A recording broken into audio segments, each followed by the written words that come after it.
Hey, this is Dave with Pre-Drwyall. We are at a project where we just wrapped up all of our inspections. The structural's passed, everything's passed.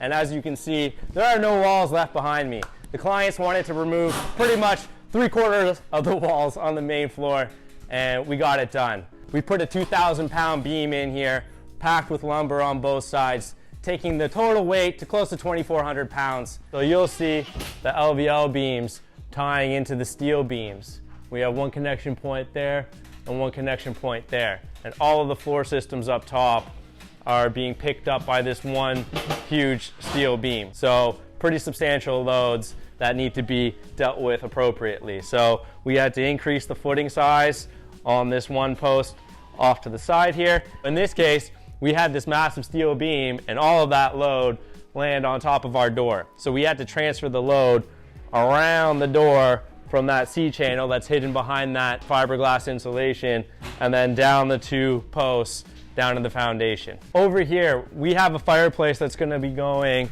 in this section here. We're gonna install it after drywall goes in so that we have a proper separation between our fireplace and that insulation and plastic. One of the priorities for us was to be able to move the plumbing stack out of the column that was next to the dining room wall and get it over into the fireplace enclosure. So now we're just going to put our fireplace in place next to it and then build the whole enclosure. And you'll see that come together soon. Let's go check out the kitchen. Okay, so we flipped the kitchen from that side of the house to the opposite side of the house. We had a wall that was running here, and as you can see, we have an LVL beam in its place holding up our loads. In this case, we're only actually holding up the primary bathroom, the primary ensuite.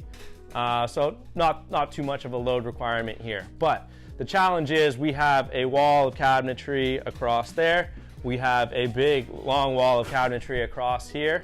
And we had services coming up through this wall that needed to be relocated. So it's always a matter of trying to figure out what the best way to go about relocating these things are.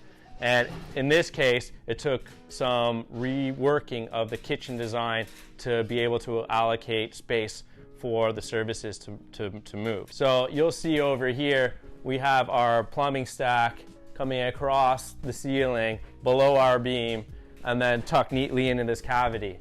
So in this cabinet up here, we've actually notched out the cabinet, and it's going to come with an indentation in the back of it to actually allow for all of this to be hidden and concealed neatly. The other thing that we had to do was drop the ceiling point of the kitchen and put a filler space so that we have a 6-inch space to allow for our services to run across the top of the ceiling. This allows us to have a nice, neat, clean, finished product, and you have no idea that these services are here. Other cool thing about this kitchen is we have a giant island that's going to be front and center here with the sink in it, the dishwasher, 4 compartment pull-out bins. As you can see here, we actually pulled out these windows and we raised it.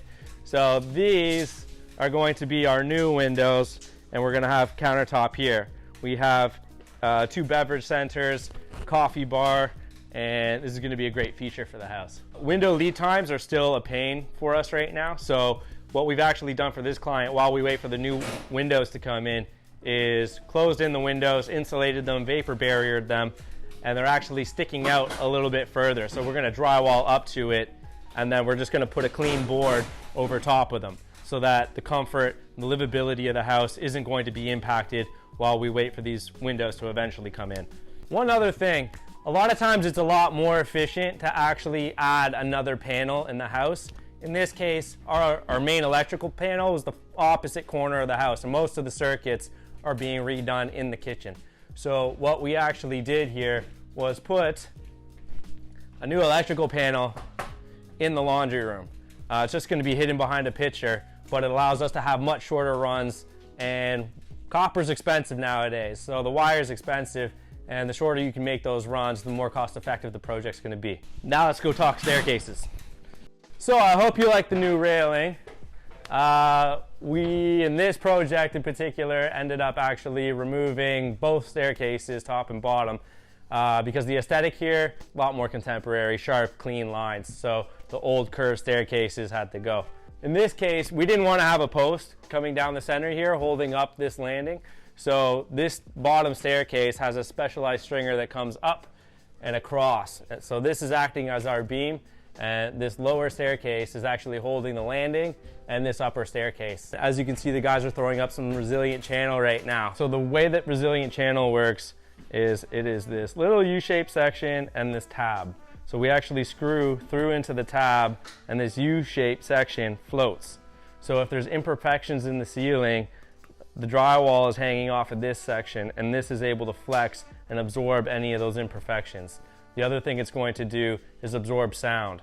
So as the sound comes and hits the drywall, the dense drywall, this acts as a spring and actually absorbs some of the sound that's going to come reverberating through it. We think this is a pretty important step when you have steel beams and wood beams kind of tying into each other. They're going to absorb moisture at different rates, and you can end up with cracking in the long term. So we really like to close up with this stuff if it's in the budget. Okay, so that wraps up our pre-drywall walkthrough of Project Salcombe.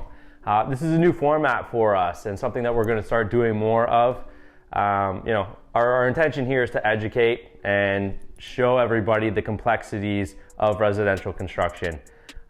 So please let us know, do you like it? Any room for improvements? Let us know what you think in the comments, and don't forget to like and subscribe to follow along our progress. Thanks.